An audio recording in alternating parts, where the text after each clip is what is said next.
Amém, amados irmãos, boa noite, Jesus é nosso Senhor. Estamos aqui com mais uma mensagem do nosso devocional Alimento Diário, volume 3, semana 3, sobre o tema Os Ministros da Nova Aliança.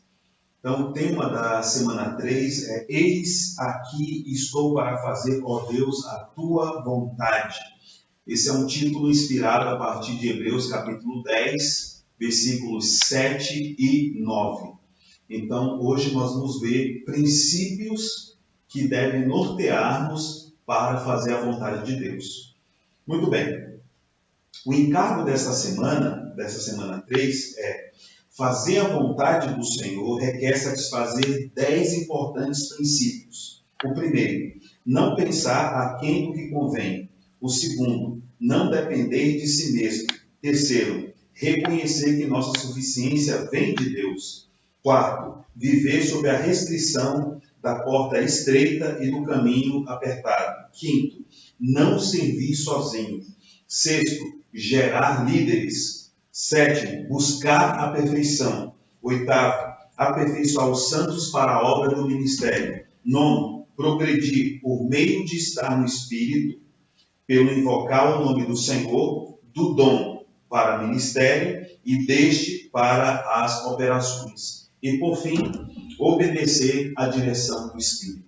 Esses 10 princípios, uma vez praticados por nós, nos darão segurança de que nós estamos fazendo a vontade de Deus ou estaremos aptos a fazer a vontade de Deus. Muito bem. Nesse slide que está à sua frente, nós temos a nossa identidade ministerial. E abaixo nós temos a linha ministerial. Ora, o que isso tem a ver com a vontade de Deus? Nós vamos ver ao longo de cada ponto que vai ser desenvolvido aqui, um histórico, um quadro de pessoas que o Senhor usou em determinada época, e no caso os apóstolos, e o benefício que cada uma delas trouxeram para nós, né? E os benefícios que cada uma delas trouxe para nós. Muito bem. Então, nós temos aqui o surgimento do ministério da nova aliança com o Senhor Jesus, que é o item 1. O Senhor Jesus é o ministro dos ministros. Então, eu não vou ler os versículos agora, vou apenas citar e parafraseá-los. Então, em Lucas capítulo 3, versículo 3, diz que o Senhor ele começou o seu ministério com 30 anos de idade. Depois, no item 2, nós vemos Pedro e os 11, ou seja, o Senhor foi em busca de parceiros para a sua obra.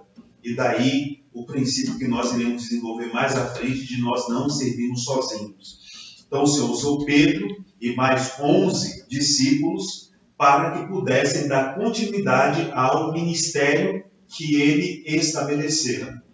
O item 3 mostra do capítulo 1 até o capítulo 12 de Atos, os apóstolos e a igreja desenvolvendo o ministério da nova aliança.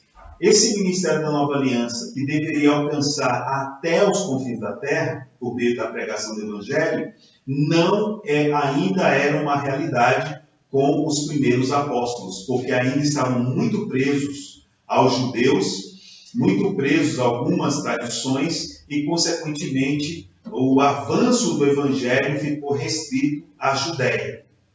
Então, a partir do item 4, o Senhor então levanta Saulo, o Senhor levanta o apóstolo Paulo, por ajuda de Barnabé. E ali eles vivem a vida da igreja de Antioquia, e a partir de Antioquia, então eles começam a expandir o ministério da nova aliança para as nações gentias.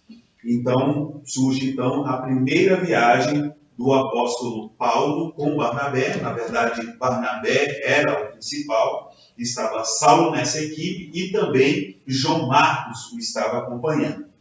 Daí, o item 5, depois de eles fazerem a primeira viagem, percorrerem, isso vai desde o capítulo 13 de Atos até o fim do capítulo 15. Depois, no final do capítulo 15, iniciando o 16 até o 18, vemos a segunda viagem do apóstolo Paulo. Nós sabemos que essa segunda viagem, o início dela teve um pouco de dificuldade, porque houve uma controvérsia ali entre Saulo, né, entre Paulo e Barnabé, por conta de João Marcos, que havia abandonado no início da primeira viagem. Então, Paulo acaba descartando Marcos e Barnabé não concorda com isso e acolhe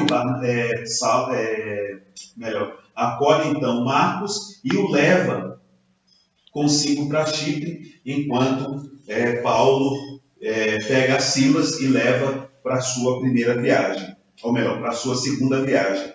E ali, então, avança, vai até o capítulo 18, são inúmeras as experiências aqui, o objetivo não é entrar em detalhes, mas é só dar uma visão panorâmica da propagação do Evangelho e, consequentemente, o estabelecimento do Ministério da Nova Aliança, concomitante sendo propagado. Então, a terceira viagem acontece a partir do capítulo 19 de Atos e vai até o capítulo 26. E culmina essa viagem com a prisão do apóstolo Paulo em Jerusalém.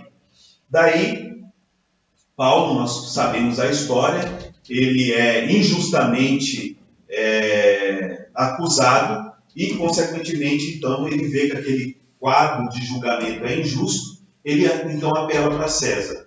E ao apelar a César, então ele estava dizendo que precisava ser julgado em Roma. Então começa desde o capítulo 27 até o capítulo 28, a viagem de Paulo a Roma e a sua consequente estada em Roma, onde ele aproveita, ainda em prisão domiciliar, para pregar o evangelho ousadamente. Daí nós vemos o martírio do apóstolo Paulo aproximadamente no ano 67 depois de Cristo. Depois nós vemos no ano 70 o apóstolo João, ele é então exilado na ilha de Patmos, e aquilo que o Senhor havia dito para ele, né, e para os demais apóstolos no capítulo 21 de João, de que quando Pedro indagou se ele seria ou não morto, ou se permaneceria ou não, daí o Senhor responde, né? Se eu quero que ele permaneça até que eu venha, que te importa? Quanto a ti, segue-me. Então ficou dito de que o apóstolo João não morreria. Na verdade, não era que o apóstolo João não morreria, mas o ministério que estava sob os ombros do apóstolo João não morreria. E o que é o ministério do apóstolo João? Nada mais é do que o ministério do apóstolo Paulo sendo colocado em prática, mais as revelações e visões que ele teve enquanto esteve na ilha de Patmos, onde ele escreveu o Apocalipse, e depois, quando regressou para Éfeso, ele então escreveu o seu evangelho e as suas 3 epístolas, e ajudou ali a igreja em Éfeso e certamente influenciou toda a Ásia da época. Muito bem, então vamos avançar aí. Qual é o objetivo desse panorama? Que eu e vocês sejamos claros da nossa origem, do desenvolvimento do Ministério da Nova Aliança. De um lado, o Senhor é o ministro dos ministros do Ministério da Nova Aliança e conta com os apóstolos, com seus ministros, para desenvolver esse ministério, incluindo a igreja. Então, todos nós estamos incluídos nesse ministério da Nova Aliança e fomos chamados pelo Senhor para desenvolvê-lo. Muito bem. Agora, quais são os 10 princípios que nos ajudam a fazer a vontade de Deus, que são fundamento para nós fazermos a vontade de Deus? Então, o primeiro deles é não pensar aquém do que convém. Segundo, não depender de si mesmo. Terceiro, reconhecer que nossa suficiência vem de Deus. Quarto, viver sob a restrição da porta estreita e do caminho apertado. Quinto, não servir sozinhos. Sexto, gerar ministros da nova aliança, ou, na verdade, gerar líderes. Sétimo, buscar a perfeição. Oitavo, aperfeiçoar os santos para a obra do ministério. Nono, progredir do dom para o ministério e do ministério para as operações. E 10º, obedecer à direção do Espírito. Se eu e você, amado irmão, amada irmã, jovem, adolescente, aplicarmos esses princípios aqui, não tem como a gente vacilar com respeito a fazer a vontade de Deus. Muito bem. Quanto aos princípios, então, como eu falei inicialmente, essa mensagem ela é pautada, ela tem como ponto de partida Hebreus capítulo 10, versículos de 1 a 9. Vamos ler esses versículos, compreender o contexto e depois aplicá-los aos princípios relacionados a fazer a vontade de Deus. Então, em Hebreus capítulo 10, versículos 1 e 9, você pode ler aí comigo, né, na tela vai ser projetado. Então diz assim: ora, visto que a lei tem sombra dos bens vindouros, não a imagem real das coisas, nunca jamais pôde tornar perfeitos os ofertantes com os mesmos sacrifícios que ano após ano perpetuamente eles oferecem. Doutra sorte, não teriam cessado de ser oferecidos, porquanto os que prestam culto, tendo sido purificados uma vez por todas, não mais teriam consciência de pecados. Né? Na verdade é uma pergunta, né? Tendo sido purificados uma vez por todas, não mais teriam consciência de pecados? Entretanto, nesses sacrifícios faz-se recordação de pecados todos os anos, porque é impossível que o sangue de touros e de bodes remova pecados. Por isso, ao entrar no mundo, diz: sacrifício e oferta não quisestes, antes um corpo me formaste. Vejam, aqui o apóstolo, o escritor, né, eu presumo que tenha sido o apóstolo Paulo, ele está dizendo que a velha aliança, ou a antiga aliança, com todos os seus ritos, ela era incapaz de perdoar pecados. Ela era incapaz de ter os nossos pecados removidos. Ora, se era incapaz, por que o Senhor então, né? Por que o Senhor Jesus veio? Né? Então, justamente o Senhor Jesus veio como uma resposta, como uma solução definitiva para os nossos pecados, que foram incapazes de serem tratados de maneira adequada no Antigo Testamento ou na Antiga Aliança. Então, ao invés de estabelecer novos ritos para possível perdão de pecados, o Senhor, Deus encarnou, veio na pessoa do Senhor Jesus. E aqui cabe um parênteses, eu não vou ler esse versículo, mas me ocorreu agora. A lei, de acordo com Hebreus capítulo 9, 22, diz que para haver remissão de pecados, tem de haver derramamento de sangue. Então, Deus, embora tenha poder para perdoar pecados, de acordo com a lei, ele não poderia perdoar pecados. Por quê? Porque Deus precisaria derramar seu sangue. Como Deus poderia derramar seu sangue se ele não tem sangue? Então ele se encarnou na pessoa de Jesus e por meio de Jesus, que tem carne e sangue, foi levado à cruz como um sacrifício definitivo para satisfazer as altíssimas exigências da lei e, consequentemente, prover a nós a redenção. Então, por isso que a Bíblia diz: antes um corpo me formaste. Isso também está relacionado a nós, com o nosso corpo, sermos um sacrifício vivo. Só para refrescar sua memória, em Romanos capítulo 12, versículo 1, diz que nós precisamos e devemos oferecer os nossos corpos por sacrifício vivo, santo e agradável a Deus, que esse é o mais racional, o mais inteligente serviço. Em outras palavras, o Senhor quer que nós nos ofertemos, nós sejamos essa oferta, para que o nosso serviço a Deus seja um serviço que tem proveito. E isso foi o que o Senhor Jesus fez ao longo da sua vida, enquanto esteve aqui na terra, né, como um corpo. Então, no versículo 6 prossegue: não te deleitaste com holocaustos e ofertas pelo pecado. Então eu disse: eis aqui estou, no rolo do livro está escrito a meu respeito. para fazer, ó Deus, a tua vontade. Depois de dizer como acima, sacrifícios e ofertas não quiseste, nem holocaustos e oblações pelo pecado, nem com isso te deleitaste, coisas que se oferecem segundo a lei. Vejam, aqueles sacrifícios e ritos do Antigo Testamento, da Antiga Aliança, já não satisfaziam a Deus e, consequentemente, não estavam alinhados com a vontade de Deus. Mas esse homem, Jesus, que aqui se dispõe para fazer a sua vontade, ou seja, a vontade de Deus, é de fato o que satisfaz a Deus. No versículo 9, então, prossegue. Então acrescentou: eis aqui estou para fazer, ó Deus, a tua vontade. Remove o primeiro para estabelecer o segundo. Em outras palavras, tanto o versículo 7, quando o Senhor diz: eis aqui estou no rolo do livro, está escrito a meu respeito, para fazer, ó Deus, a tua vontade. Como no versículo 9, que diz: eis aqui estou para fazer, ó Deus, a tua vontade.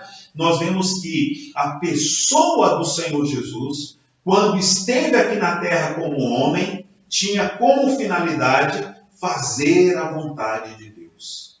Em outras palavras, nós precisamos enxergar na pessoa do Senhor Jesus alguém que é o nosso modelo para fazer a vontade de Deus. Se eu e você atentarmos para os detalhes do viver do Senhor, certamente nós teremos êxito quando tivermos de fazer a vontade de Deus. Amém? Vamos então para o primeiro princípio para nós fazermos a vontade de Deus. O primeiro deles é não pensar aquém do que convém.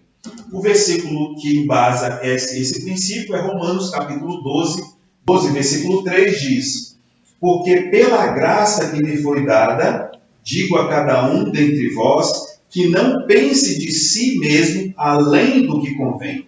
Antes pense com moderação, segundo a medida da fé que Deus repartiu a cada um.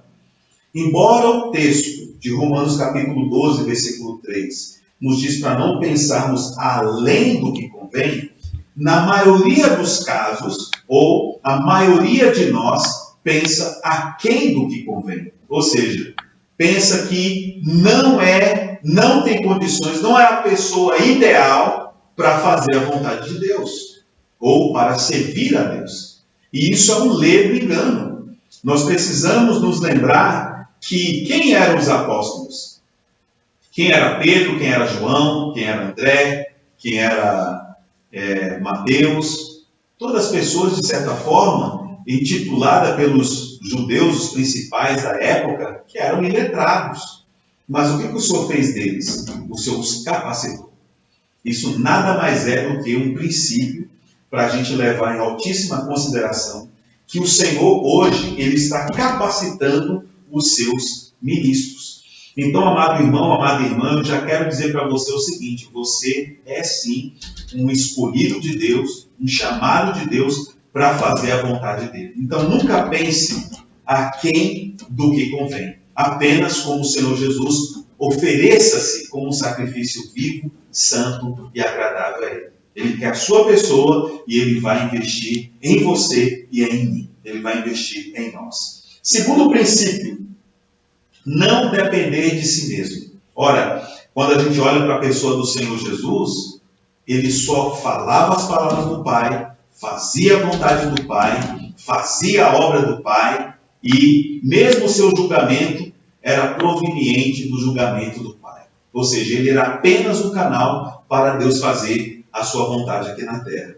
Então, em 1 Coríntios capítulo 2, versículos 1 a 5 diz: eu, irmãos, quando fui ter convosco, anunciando-vos o testemunho de Deus, não o fiz com ostentação de linguagem ou de sabedoria, porque decidi nada saber entre vós, senão a Jesus Cristo e este crucificado.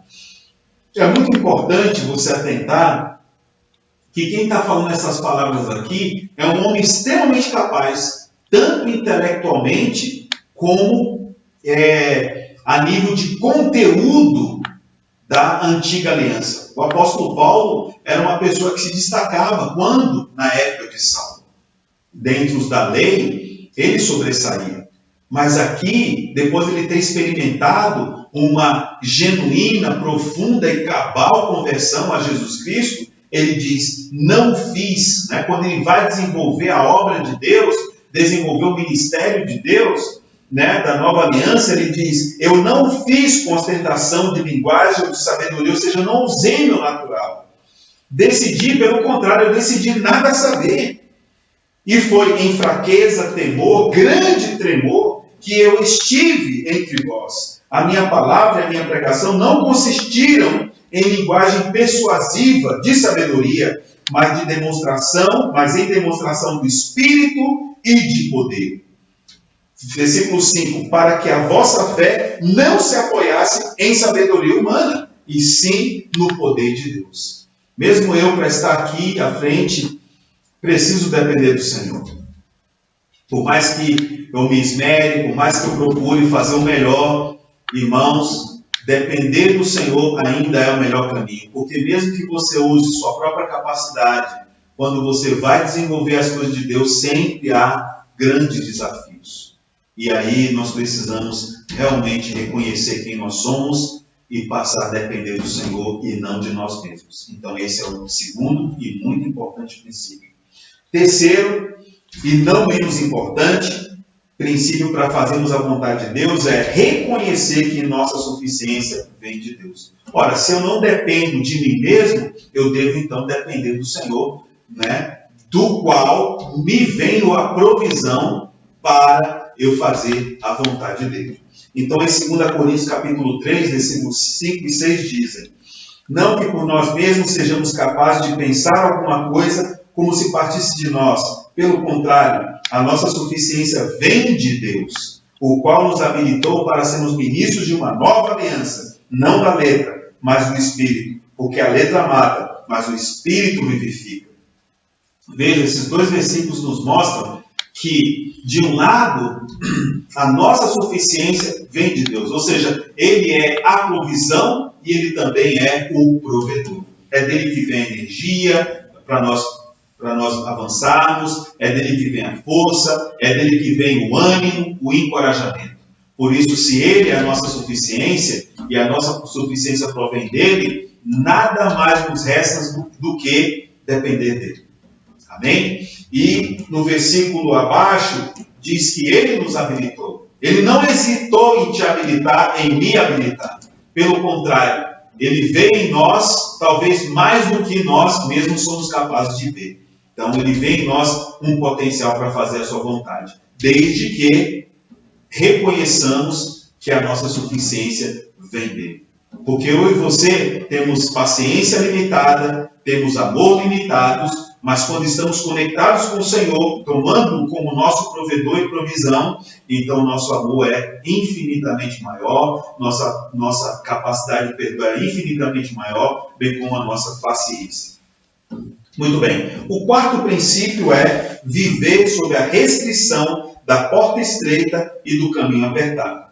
Então esse princípio aqui está baseado em Mateus capítulo 7, versículos 13 e 14, que diz, entrai pela porta estreita, larga é a porta, espaçoso o caminho que conduz para a perdição, e são muitos os que entram por ela, porque estreita é a porta e apertado o caminho que conduz para a vida, e são poucos os que acertam com ela. Amado irmão, amada irmã, jovem, adolescente, desde cedo nós precisamos aprender lições de restrição. No vídeo para os jovens dessa semana, o irmão João Vitor falou que as restrições, principalmente para os jovens, se traduz num pequeno advérbio de negação chamado não. Não. Uma palavrinha tão pequena, 3 letras apenas, mas que traz consigo um poder violento. Por quê? Porque nós precisamos aprender a lidar com as restrições. Vejam Adão, depois de criar o seu discípulo, um único não para ele. Não coma da árvore do conhecimento do bem e do mal, porque no dia em que dela comer, certamente morrerás. E foi justamente nesse pequeno não que ele tropeçou e toda a humanidade, incluindo nós, estamos padecendo. Sofremos os efeitos da queda de Adão, mas graças ao Senhor, porque o Senhor Jesus aprendeu com o não, porque ele disse: Pai, se possível, passe de mim este cálice, contudo, não faça como eu quero, e sim como tu queres. Qual foi a resposta do Pai? Filho, eu não vou passar este cálice, você vai tomar o cálice. Então, esse não que o Senhor Jesus aplicou à sua vida, trouxe vida para toda a humanidade. Então, se eu e você, amado jovem, amada jovem, aprendemos a lidar com o não, certamente nós seremos profundamente abençoados, ricamente abençoados. Então, o que é a porta estreita e o caminho apertado? A porta é uma entrada, o caminho é uma longa jornada. Então, um dia eu e você entramos por essa porta ao aceitar Jesus como nosso Senhor e nosso Salvador. Agora, ao longo da nossa jornada, o que nós temos? Um caminho apertado. Um caminho onde só cabe uma coisa: fazer a vontade de Deus. Agora, se nós abrimos mão de fazer a vontade de Deus e fazemos a nossa, então nós estamos caminhando, estamos atravessando a porta larga e caminhando pelo caminho espaçoso. Onde vai dar esse tipo de percurso? Vai dar na perdição. E a perdição aqui não é o lago de fogo. A perdição aqui é a perda do galardão. Nós deixamos a condição de sermos escolhidos e passamos então a sermos aqueles que são apenas chamados, somos apenas a multidão. Por isso que ele diz aqui: são muitos os que entram por ela, mas os que passam pela porta estreita e andam pelo caminho apertado, são poucos os que acertam com ela. E eu quero profetizar hoje na tua vida, que você seja esses poucos que têm acertado com a porta e com esse caminho. Então, não abra mão das experiências de porta estreita e caminho apertado, porque certamente são esses dois combinados que nos conduzem à vida, ou seja, ao galardão. Amém. Muito bem. O quinto princípio: não servir sozinho. Vejam, conforme mostramos lá naquele slide anterior da abertura da nossa mensagem, o Senhor, com toda a sua capacidade, o que ele fez imediatamente após ser empossado ministro da nova aliança? Após ser batizado, o Espírito Santo descer com forma corpórea de pomba, né? A voz dos céus bradar, né? O pai bradou que o filho, ele tinha prazer no filho, porque estava fazendo a vontade de Deus, estava tendo uma vida de justiça, com toda a sua capacidade, com todo o seu perfil, ele foi em busca de pessoas para poder servir com ele. Então, no capítulo 6 de Lucas, versículos 12 e 13, diz: naqueles dias retirou-se Jesus para o monte, a fim de orar, e passou a noite orando a Deus. E quando amanheceu, chamou a si os seus discípulos, e escolheu 12 dentre eles, aos quais deu também o nome de apóstolos. Vejam, o Senhor, ele contava com um grupo que servia com ele. Nós também, amados irmãos, precisamos investir naqueles que estão próximos a nós, naqueles que são potenciais ministros da nova aliança, ou que já são ministros da nova aliança, mas que precisam de uma companhia para serem aperfeiçoados. Tema que nós vamos desenvolver mais à frente. Mas o ponto aqui é: nunca assuma um serviço e fique eternamente sozinho naquele serviço. Não, chame alguém para perto. Chamando para perto de si um grupo que ele chama de apóstolo. Então, nos versículos 12 e 13 diz: naqueles dias retirou-se para o monte a fim de orar e passou a noite orando a Deus. E quando amanheceu, chamou a si os seus 12 discípulos e escolheu 12 dentre eles.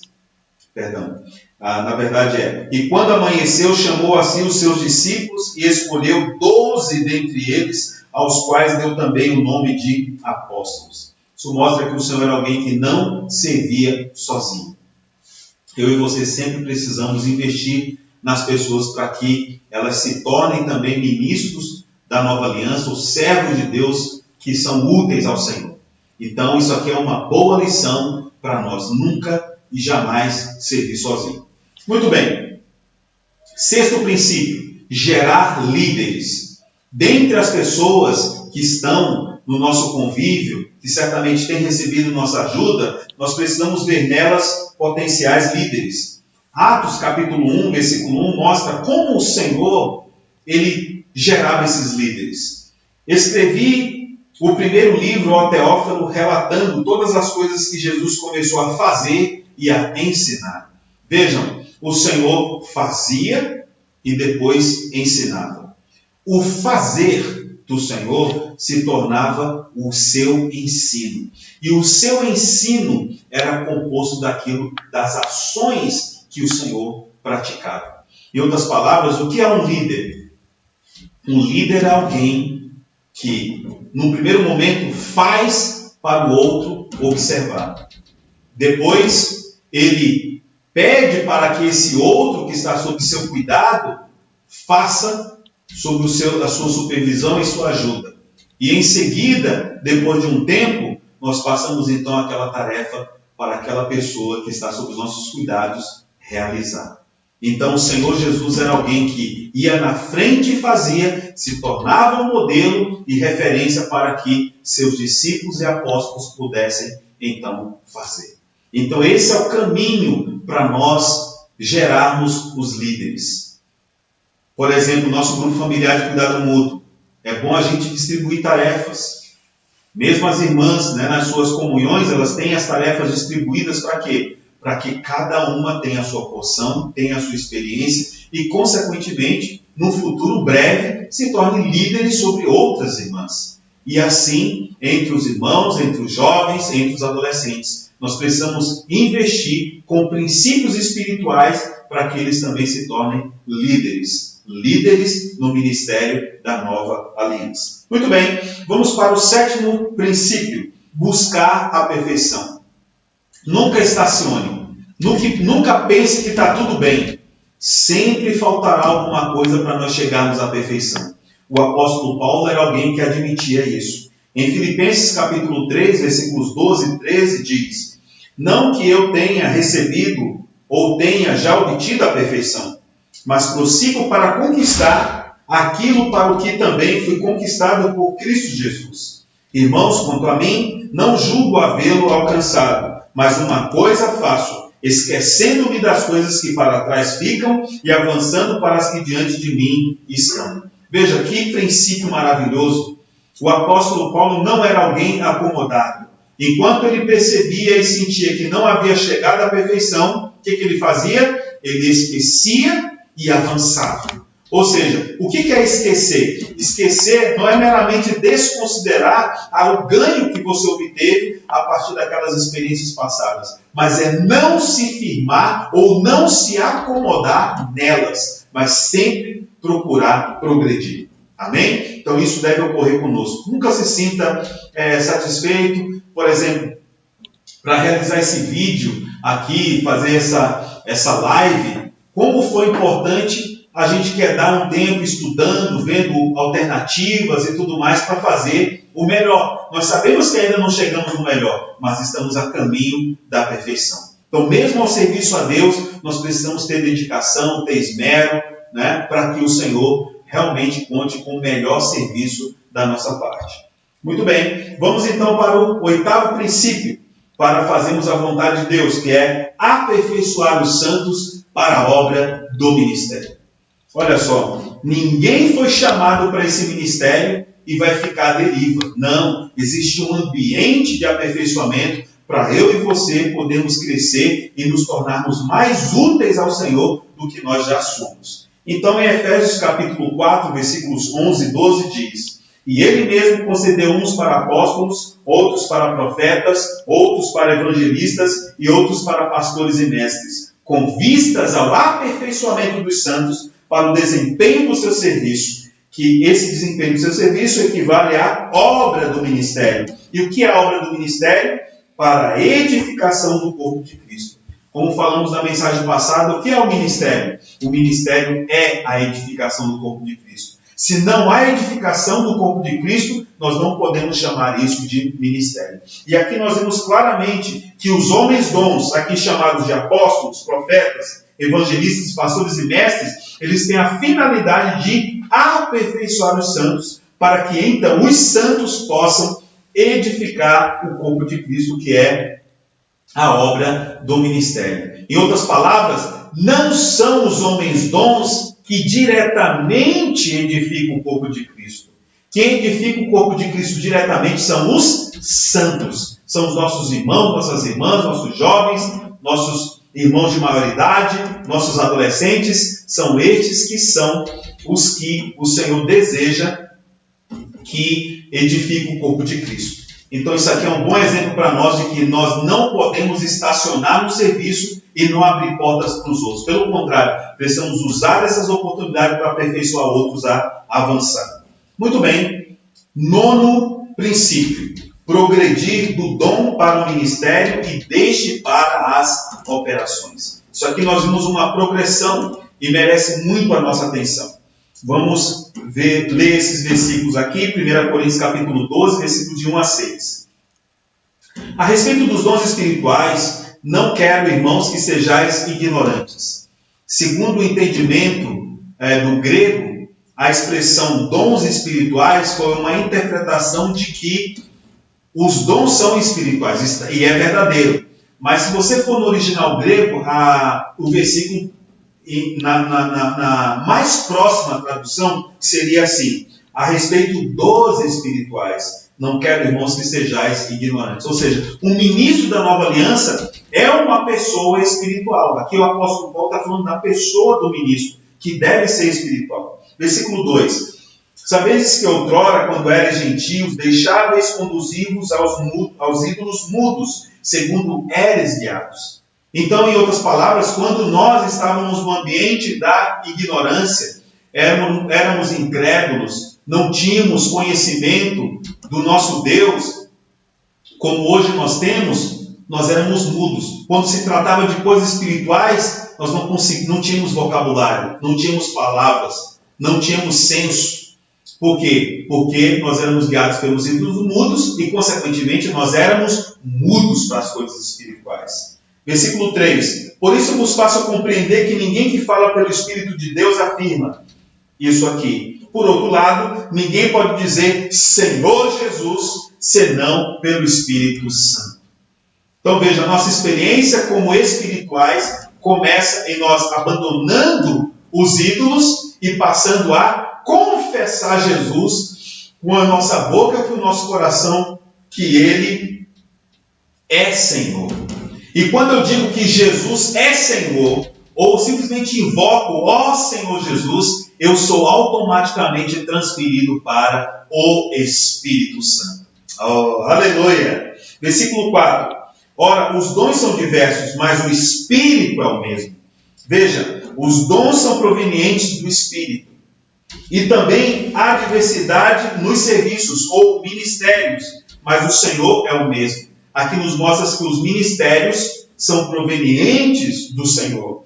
E por fim, versículo 6, e há diversidade nas operações ou realizações, mas o mesmo Deus é quem opera tudo em todos. Em outras palavras, operações estão relacionadas a Deus. Aqui queria gastar um tempinho antes de mudar o slide, ainda, atente para alguns pontos importantes. O primeiro deles está no versículo 4, ainda nesse versículo, atente para esse versículo, diz assim: os dons são diversos, mas o Espírito é o mesmo. Os serviços, há diversidade, mas o Senhor é o mesmo. Há diversidade nas operações, mas o Deus é o mesmo. Aqui nós vemos que sempre vai haver diferenças na hora de realizarmos a obra de Deus, na hora de fazermos a vontade de Deus.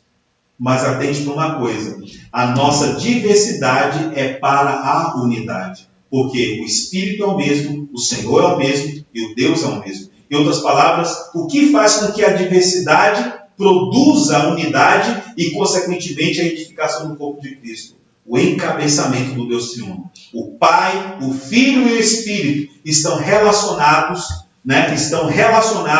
com a maneira e as condições que o Senhor nos oferece para fazermos a sua vontade. Então, qualquer coisa que eu use que produza divisão, então já está fora do encabeçamento do Deus triuno. Porque o encabeçamento do Deus triuno produz, em meio à diversidade, em meio às diferenças, a unidade. E essas diferenças é para que haja completação. O que eu não tenho, talvez o outro irmão tenha. O que esse irmão tem, talvez, o que esse irmão não tem, talvez eu tenha. E daí nós, servindo juntos, nós então vamos completar-nos uns aos outros. E o resultado é a edificação do corpo de Cristo, o ministério da nova aliança. Muito bem.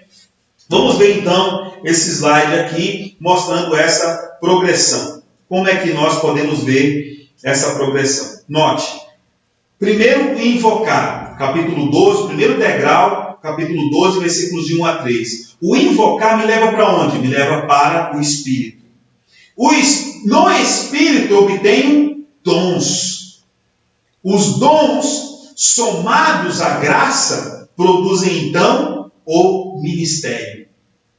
E o ministério servirá para Deus Pai realizar suas operações. Então, em outras palavras, eu preciso progredir exercitando o meu espírito por meio de invocar o nome do Senhor.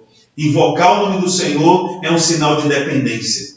É um sinal de que você está declarando a sua incapacidade e ao mesmo tempo declarando que a sua capacidade vem do Senhor. Por isso que é conveniente para o ministro da Nova Aliança invocar continuamente o nome do Senhor. E aí esse nome me leva para o Espírito, onde o Espírito me provê de dons. E à medida que eu exercito o meu dom, que está em Efésios capítulo 4, versículo 7, tá ainda nesse slide, diz assim: a graça foi concedida a cada um de nós segundo a proporção do dom de Cristo. Ou seja, a graça é acrescentada à medida que eu exercito o meu dom.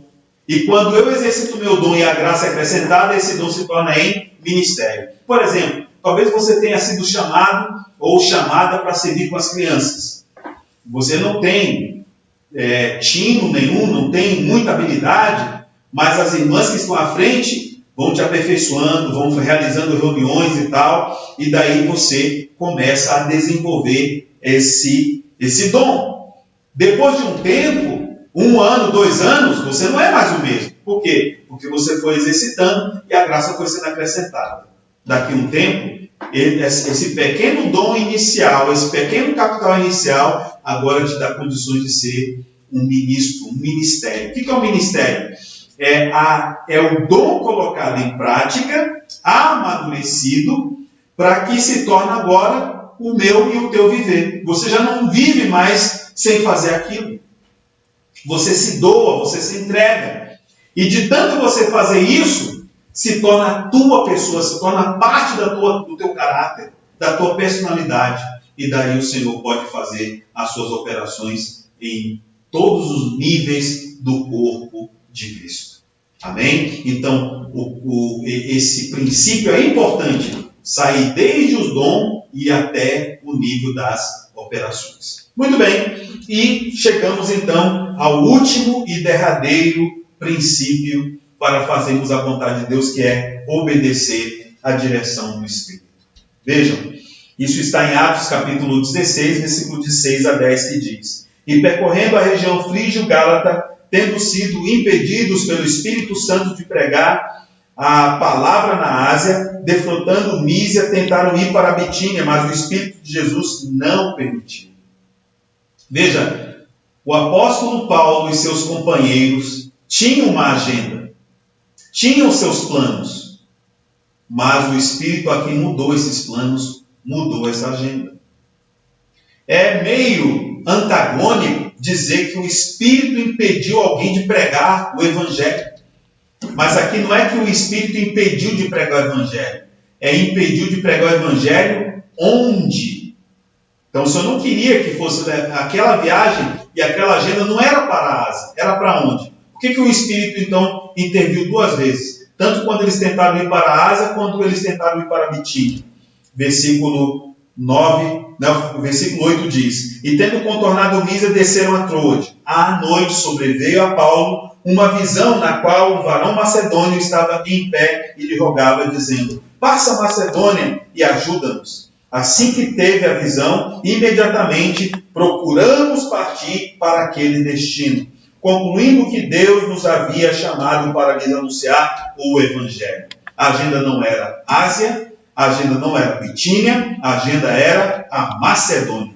Quando o apóstolo Paulo se submeteu ou obedeceu à direção do Espírito, isso culminou em bênção para o crescimento do corpo de Cristo e, consequentemente, a expansão do ministério da Nova Aliança. Amados irmãos, como ministro é importante. Se o ministro ele não obedece à direção do Espírito, ele vai fazer sua própria obra.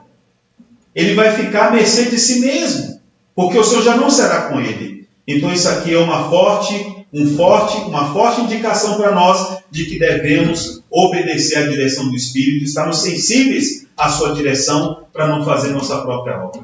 Amém? E que o Senhor possa continuar te abençoando rica e abundantemente com essa palavra e que todos esses 10 princípios de fato possam ser colocados em práticas para que nós consigamos então fazer genuinamente a vontade do Senhor.